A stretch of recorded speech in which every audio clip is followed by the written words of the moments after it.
Hello.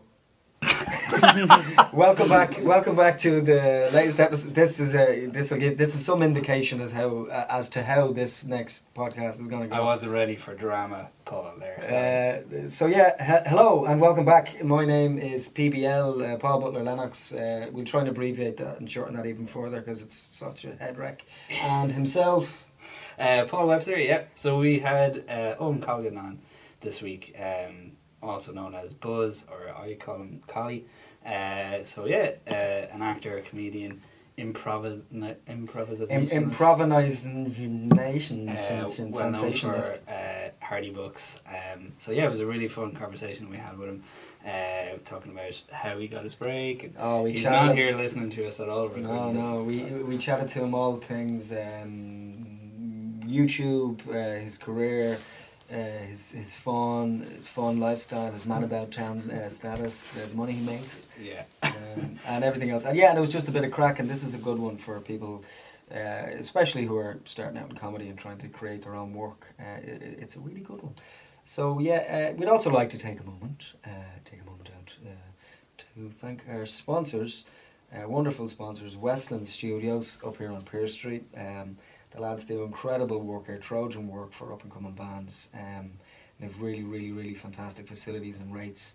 So if you're in the market for some voiceover recording facilities, music production, post production, and mixing, check out Westland Studios website, www.westlandstudiosdublin.com. Cool. So we give you a really fun and enjoyable conversation with Owen Colgan. Voilà.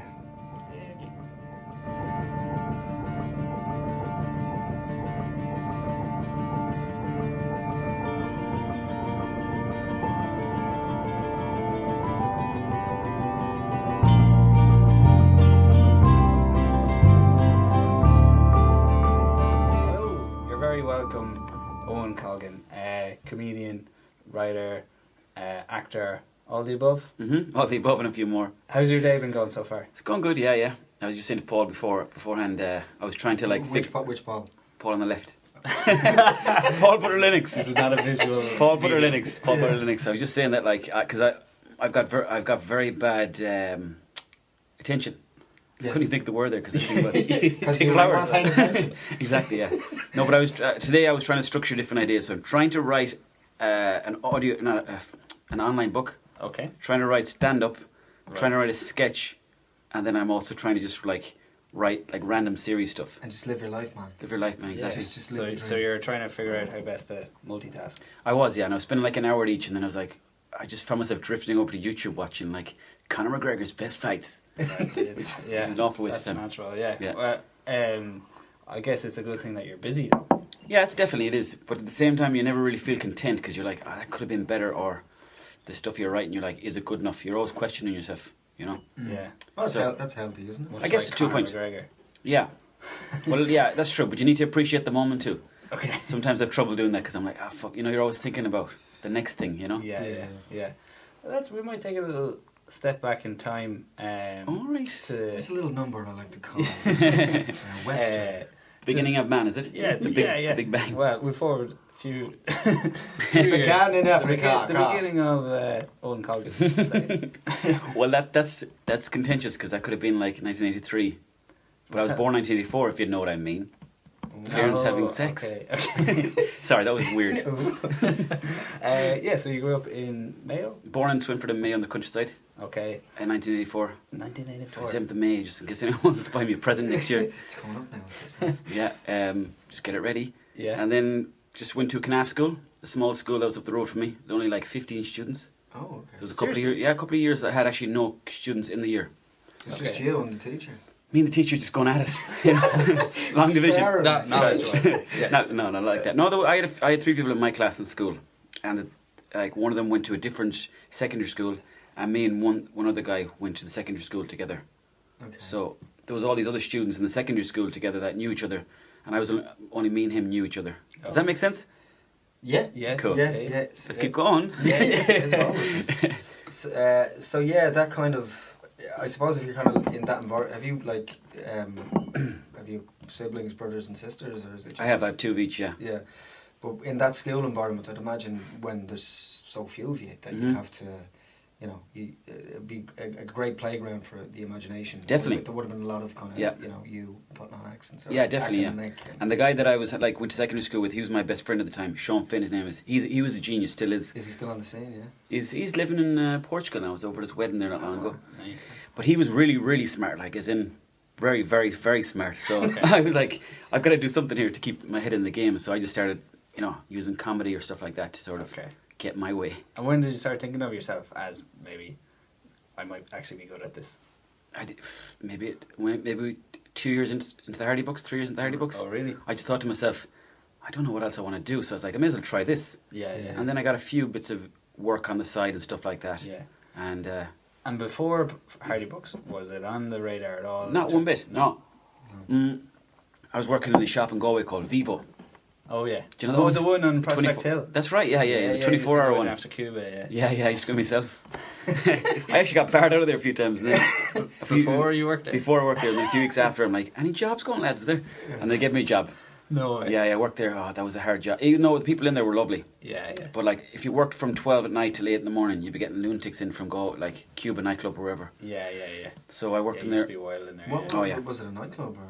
No, it was like a news agent. Shop. Yeah. With a deli down the Tiny, back, but it had really good jambons and chicken rolls. Yeah. And it was open all night, so you could like get cheap food. Yeah, 24 hour. After the clubs. Yeah. Jesus Christ. So I'd leave at 8 in the morning and I'd be like, you know, what's going on here? Like, it would be bright and you'd be tired, but you'd be thinking, should I go to bed and all this kind of stuff. So, but anyways, Martin Maloney plays Eddie Durkin. Yeah. He got on to me and said, do you want to come back to Mayo to shoot a couple of like talking heads? And then I was like, right, go on, I'll do that. So I went back to Swinford and then... And did you go to school together? Or was that Martin was the year ahead of me. Right. Yeah, but I didn't really know him in school, actually. He just had like really long red hair and he was like from England and everyone was like, he was just a big character. Right. Yeah. Do you know what I mean? I know Tom all my life, or the Boo. The Boo, yeah. Yeah, and I know French Toast, and I know Salmon. Salmon went to my first school. Okay. But he fucked off. So he was the third in the trio in school that you know. He jumped ship to the Swinford National School like a scumbag, like a slippery salmon, down the Moy. Yeah, exactly. Yeah, so he. Can I just ask you just about the inception of the Hardy books? Yeah. Or Hardy books, excuse me. Just how it all kind of came about. I mean, because as we know, it was like a massive viral sensation initially on YouTube, but kind of pre-YouTube, before kind of Storyland, because you did very well and you won the Storyland series. Then obviously you got your own TV show, and then on to the film and so on. How did what were the roots of that? How did that come about? Well, the guys, the Viper, his name is Chris Turloff, he was in college in Ballyfermot. There was a few other guys in there, Paddy Downey, who's always done sound, and then there was Keith Pinder, who's done camera, and there's a few other guys. So they had to do, I think, a project for their college, and Chris had this idea, and he said, it's down in Swinford, we're going to shoot it there. So he just started shooting random bits like talking heads and just talking about the alleyway or like the ball alley and all this kind of stuff. And then I think a guy called Simon Keenan was friends with the guys that do Podge and Rog. Yeah, puppets. Simon the sound guy. Yeah, exactly. Yeah. And he shoots. I think he grades now actually. Yeah. Okay. But so he knew the guys from Podge and Rog, and they were like, "You should enter Storyland with the Hardy books idea." So you were doing a bit before. There was a good bit on. There was about 3 or 4 episodes there, or maybe 4 or 5. Yeah, but that was only messing around. But when we started doing it first, and we started like joking around, there was no structure. No structure. They were just like, just talk there. I just think of a character. Yeah, it was a loose idea of very loose. A mockumentary style. The thing that they would give us is they'd give us questions, like saying, "What's your favorite movie?" And then I had kind of ignorant character in Swinford on my mind for that particular character, Buzz. Yeah. And then I just kind of went off in a rant and I just kind of exaggerated the character. Okay. And went from there. And say, was it Chris Dorff? Was he kind of directing it? Yeah, he would have been directed. Yeah, he would have been the guy that edited the Hardy books, directed it. He was kind of like. He was, I suppose, the technical brains behind it. Yeah, definitely. And both him and Martin aren't from Swinford originally. Don't ever say that again. No, you're wrong. Sorry. Cut this bit out. No, I'm just joking. No, the Viper, aka Chris, is from Leeds originally, and Martin, aka Eddie Durkin, is from Liverpool. So they must have been growing up there, so they have this kind of outsider exactly. view of it. They have, and like back in the 90s and like even the early 90s. People from England, like they used to be like people from Ireland used to kind of like be extra ignorant to them. Maybe it's different now. I feel like it's different now. Yeah. But they Probably, kind of yeah, abuse but I them know a bit what you more mean. and bully them. So maybe that I think that brought Martin and Chris a bit closer together. Right. Because they were the two guys. Yeah, There wasn't that many English guys in our school.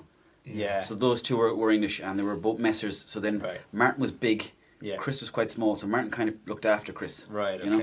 Okay. It's a bit of that kind of observational, kind of almost Martin McDonagh style.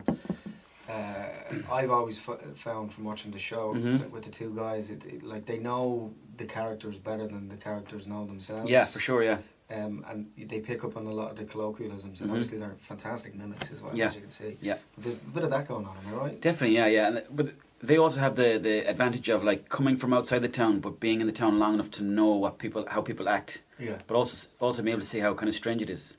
Yeah. Yeah, and exploit that. Yeah, in exactly. a funny way. Yeah, because every town and every city is funny in its own way. It's just when people point it out, you're like, that is weird, you know? Yeah. So when people started laughing at certain things we did, I'm like, oh, I never knew that was weird. But then you'd exaggerate it a bit more. I remember when I saw, like, when I first came across these, which was way before Storyland. I think initially people were like, like, there's a bit of I suppose when The Office came out, to use that comparison, there was a bit of, is this real? Like, what's going on here? Yeah. You know, and then laughing because obviously, you know, out of confusion, but also really enjoying it as well. And there was, you know, You weren't sure if you're laughing at them or with them. you know, but in a really, you know, in a great way. It was like, this is so fresh and so new. And Definitely. like, I think that was an accident, though. Everybody was watching those videos. Everybody. Yeah. That's true, yeah. And I only like realised that when I was in Galway once, and some guy shouted over like, "Hardy Bucks, boys, boo!" And I was like, how did they know the character's name? It just felt weird, you know? Yeah. Because we never planned. I certainly never planned for that kind of thing, but it's a nice little bonus, obviously. Yeah. You know. And like, how much of yourself did you put into Buzz, and how many like did you just how did you find the character? I kind of channeled the two people from Swinford into the character. I won't say their names, Okay. because I'm still kind of friends with them. And then I kind of channeled a lot of my, you know, that kind of sort of the voice you have in your head when you see something happen, and it's like more than often. It's the ignorant kind of voice in your head. PC. Yeah. Or someone walks yeah. in front of you in the street, or some like you're with the girl and you want to say something, be like, "Oh, that's not right." Yeah. I was told not to say that kind of thing. Right. So I just kind of let all that out. Took out the filter. You took out the filter, but at the same time, I toned it down slightly so that it wouldn't be offensive. You know. Okay. Yeah. So that's kind of. The I way think you they blurred work it. like the lines are blurred really well there. Like it's never, it's always with a little bit of, you know, it's always kind of tasteful.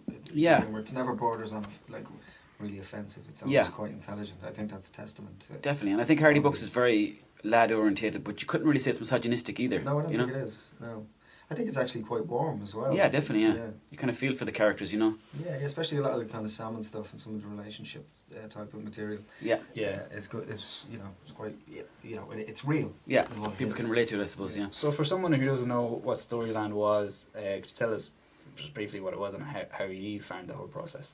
It was an online competition hosted by RTE, and I think it was you just basically entered the competition with I think it was 5-minute episode, maybe 10 minutes. Yeah.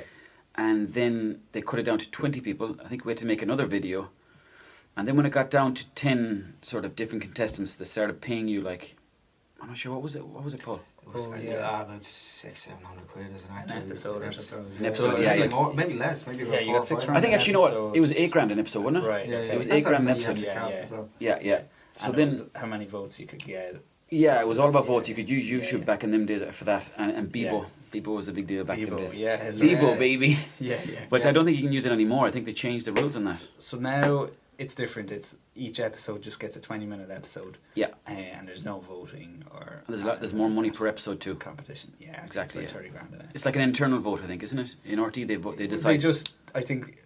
What they've started doing is they bring in like 10 writers and they start workshopping the ideas, and then they whittle that down to 4 or 5, and then they go in the 5 go into production, and I think it's about $30,000. Yeah, I think that structure is more beneficial as well, because everybody that comes out with it has a, you know, I don't know what the proviso is from RTE, whether they retain the rights to everything that's been made, but at least everybody has one pilot that they can have, and it's there and it's structured, and they can definitely try and flog it that way. I mean, from my own experiences with Storyland, I was in the other show that no one remembers because the Hardy Bucks was runner-up though, right? Yeah, runner-up. Yeah, it was good. That was the video. Clerks 1, right? Yeah, it's the kind of video store type Yeah, clerk type thing. yeah. But like I remember but no, this is before because I do know a couple of lads from the show because I ended up in the shows later on. But yeah, it was just a snowball going downhill, and we were like. These guys are just amazing. Yeah. How you can't touch these lads. Well, I mean, that's what people think, and like the thing is, though, there's a lot of rubbish that was edited out thanks to the beauty of Chris Turduff's editing. Yeah. You know, there was a lot of crap talk there, like so. Just like on another point, we used to do gigs like after that, and we thought, we go up on stage and just talk. Yeah. Because people must find it funny, right? Yeah. So then we got on stage, then we'd do like what we had the weekend, and then we're like, fuck. You know, there's no cameras to do a retake here. We get one go on stage, so then we were like, you know, you had to sort of like be a bit more aware of that. Just not, winging it. In Yeah. a good way. If you're in a really good good way, at what definitely. you are. It's a different kind of way to work, but like if you've got more time to talk a bit of shit, talk away from the script and sort of improvise and get someone to edit all that down and don't mind that, then that's a good way to do things too. Okay. Because I think Irish people are funny off the cuff, you know. Yeah. We're good improvisers, you know. And then, so RT, did they approach you then with the idea of doing the full series then, or how did you go from Storyland to that? It went when we won Storyland. I wasn't really involved in the talks after that, but I think it was more so Martin, Chris, and Mike Cockayne. The producer. Yeah, Who came on it. How did he come into the fold then? He is Martin's brother-in-law. He's married to Martin's sister, and she's a talent agent. So she was like saying, "Oh, Mike produces and stuff like that." So he came over from England and got involved, and then he was kind of part of the whole production and all that kind of stuff. So he'd be in having meetings because he'd been there, done that over in England, you know. So he just an experienced head to fight your corner more. Exactly, yeah. Because I think RT at the beginning they were like, well, these like, even though Martin and Chris are very talented, they're probably like these are just two young, you know, fresh lads, fresh off the grill. Yeah, you know what I mean. So probably they wanted a more seasoned head in there. Okay. So was it more like a job then? Because you had to. You were getting paid and you were showing up. How was that transition? Yeah, well, I mean, did it feel different? It did feel different, definitely, because there's a bit more expectation. On the Storyland days, you're just making people in the room laugh, your friends, and that felt like it was enough. Yeah. And then when you got to TV, you're more aware of the things you're saying, so you're like, I might emphasize that, but that didn't necessarily work, you know, right? Because you might just ruin the joke by sort of overplaying it. Were you censored in any way when you got yes. were there people going around with clipboards going la, la, la. Just like those lads from Morty up in trees with guns going, don't say it. And was that restrictive, or do you feel as if it affected it in any way? Oh no, definitely did. Yeah. I mean, RT, obviously I'm very grateful that they gave us the budget and all that kind of stuff to shoot the stuff and helped us to get where we are today. But they could have been more open with the process of making it, you know, because it's an improvised show. Right. I'm not saying every show will work like that. Yeah. Connect Street's not going to be improvised, you know? Yeah. You're not going to get like Tyrone coming in off the garage just making stuff up, you know? It's just that Rovers and blah blah blah. Exactly, yeah. No one knows what's going on. Like, they're all actors. That's fair enough, but Hardy Bucks, we're not actors, we're like improvisers, so they should have seen what the formula that worked was, and obviously give it a bit more structure, but not 100% scripted, which it kind of became. Okay. Just a different way of working. Yeah, exactly, yeah. Both ways are right, but just, you know. Yeah. And is it more scripted now? Well, the first series was completely scripted. Second series was a bit less scripted. Third series was quite a lot of improv. Quite a lot. Right. And then the last one's sort of been like a nice middle ground for the two of us. There's a new series coming out soon. Oh yeah, new series in January, 4 episodes. Oh, lovely, RT. Give the people what they want. Please watch it, guys. Yeah. I can't see anyone. It's called The Book Hardies. It's on National Geographic 2. Yes. Did you notice then, as well, say in terms of being recognised on the street, it's a big difference then as well, going from doing the TV show then? Yeah, when it got to TV, well, for some reason everyone was on YouTube back in the day, so everyone it just took off, and every town people kind of knew us. Yeah. So then when I got to TV, it was kind of got a small bit higher. Yeah. But then I kind of felt like people were slightly let down by the scripted show. Okay. Because I'd always hear, "Oh man, love the show. That the YouTube stuff is brilliant, but the TV stuff, what's?" Right. And then you'd feel guilty in your heart. Yeah. And you'd have to. So then eventually, I just got to the point where I was like, "Yeah, the RT stuff is a bit shite." Let me get me a pint of Guinness. Come out anyway. What was that? 2 pints? But then it kind of went. It seemed to go past that, and I think we found middle ground with RT Yeah. now, so that it's a bit of improv and a bit of script. Yeah. And now people seem to be coming around to it again, I think. Yeah, yeah. You know? Yeah. Well, some other shows I think have suffered from that as well. I mean, like as good as Love Hate was as a whole, just in my opinion, I feel as if the first series, it took a while for it to find its feet. Yeah. You know, and then when it did, it really accelerated. Then Definitely. The second, third, fourth, you know, whatever, up to series 5. Of course, yeah. I think that's a little bit of a case because the trust develops with the writers and blah blah blah, Yeah. and it's just like, right, let people do their jobs now. Mm-hmm. I think that might have been a little bit of a similar case with you guys as well now. I think so. They definitely. know you're an entity and you're going to draw in those numbers. Yeah, You're I gonna suppose watch. we were lucky in the sense that we had the YouTube stuff because, you know, nowadays everyone's got ideas. So I'd be afraid that if that happened again and we just got onto TV with a different show, they might just say, no, let's forget it and move on to another one. Yeah. You know what I mean? So how did the movie come about? How about that? The movie came about, I don't really know the full story of this movie, to be honest, but... This guy with a big suitcase full of money arrives from Las Vegas. landed to Swinford. Johnny Fontaine, those $40 never gets that movie.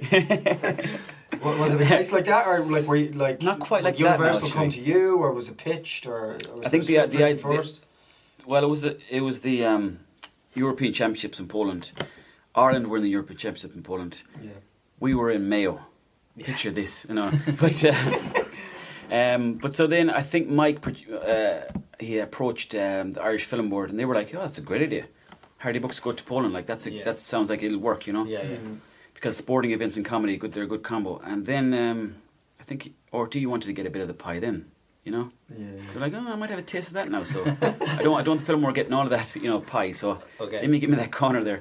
And then who else was involved? There was somebody else involved. Is it BOI? BAI, yeah. BAI. Yeah, Broadcast Authority of Ireland. They got involved. There might have been a couple of other guys that were in there. Oh, Universal. They gave some money. So, so then we had the script down, and we just headed off to Poland. On Who the lash. directed that? Mike kind of directed that, but also Chris kind of directed that, but also Martin kind of directed that, but also we kind of directed ourselves. Okay. So it was a lot like, sure, I kept saying to the producer, I was like, this is the best holiday ever. And he goes, you're not on holiday, mate, you're working. Am I? Could have fooled me, lad. Was it what like the process of like it must have been like when the premiere was on and it was boxed off and everything was kind of wrapped up. You must have been sitting there at some point going, how the fuck did all this happen? Well, it kind of happens so slowly, so that's in that sense you never really kind of see it. You know what I mean? It's like you never think, well, that's a bit of a big deal. But sometimes when I reflect back on it with Tom, we'll say, and we're like, wow, how the hell did that even happen? Because we didn't even want to be actors or in this game, you know. So we're very, very happy and very thankful that it's happened, you know, because it's my career now. So I'm happy about that. You know what I mean? So what kind of stuff are you working on at the moment? Working on hardcore porno. Do you want to be in? That's the title. With a storyline and everything. Exactly, yes. And it's going to Storyland, actually. Looking for 30 grand funding. No, I just work on my own videos and stuff like that on Facebook.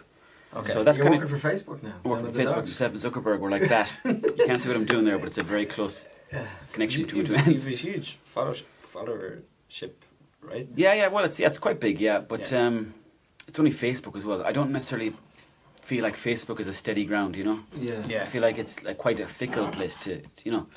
You get your unique hits though, don't you, with Facebook? At least it's easier if you know you just put something out on Facebook. You know that they're all your hits, kind of. Yeah, that's thing, true. You know? That's true. It's Yeah. the other side of that. But you're pretty good at all of them. You got an Instagram and I've got Instagram now. I had a YouTube account, but then some person emailed me said, "Oh, we'd love to take this over and put on some AdSense and all this kind of stuff." And I was like, "Take it away." Because, you know, I was a bit green. So then they took it, and then they're like changing the titles in all the videos and changing the tags.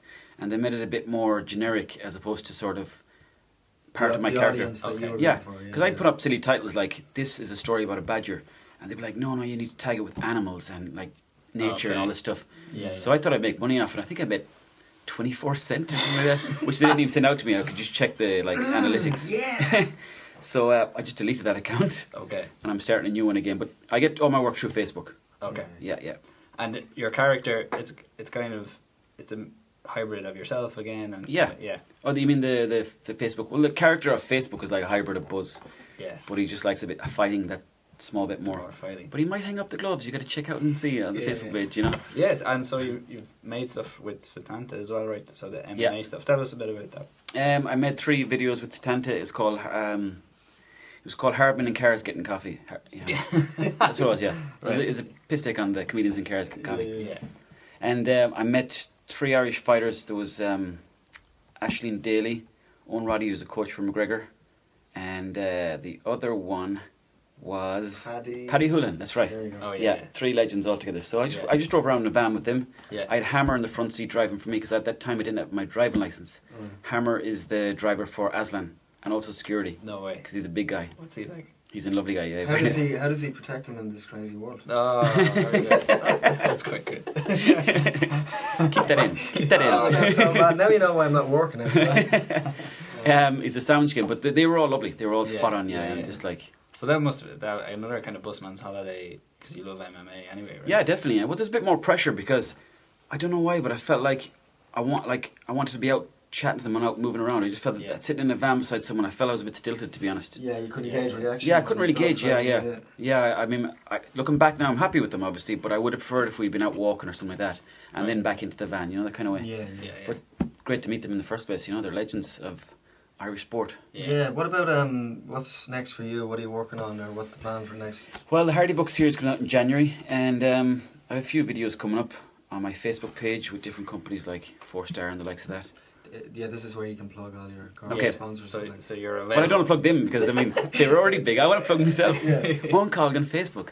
No, I'm just trying to make videos all the time and put up funny statuses and all that kind of stuff. But it's tricky because some days I'm like, this video is fucking shit, but I'll put it up anyways because I feel like it's the whole online social media stuff. You feel like you need to be in the game all the time. Yeah. And you get addicted to likes and all this. I saw you did like a kind of I just came across it by accident the other day online.